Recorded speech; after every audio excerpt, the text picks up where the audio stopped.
Ever wondered how to cook the perfect Thanksgiving turkey?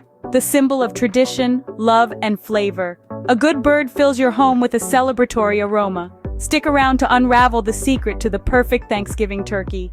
The journey to a juicy turkey begins with proper preparation. Initiate by defrosting the turkey. Once done, infuse it with a blend of herbs and spices. Our secret stuffing includes orange slices and aromatic herbs, adding a citrusy zest. This intensifies the flavor. We baste our turkey in lemon and cider vinegar broth to keep it moist, an innovative method that ensures tenderness. Now that you have well-seasoned turkey, it's time to cook it to perfection. Cooking the turkey is an art, ensuring a juicy bird on Thanksgiving. For a flawless 15-pound turkey, approx 3.5 hours at 350 degrees Fahrenheit is necessary. But don't merely follow the clock.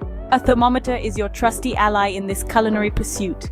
It should register an internal temperature of 180 degrees amidst the thickest section. Precision in this process guarantees perfection. And voila! Your Thanksgiving turkey is ready to be served. Safety is paramount when cooking your Thanksgiving turkey.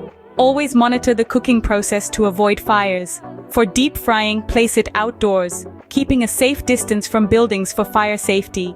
Ensure a fire extinguisher is accessible and smoke alarms are in working condition. Properly thaw your turkey in the fridge to prevent bacteria. Ensure the internal reaches 180 degrees Fahrenheit for a perfectly cooked bird. These key points will help ensure a safe and joyful Thanksgiving celebration. These steps will help you cook a memorable turkey. Happy Thanksgiving!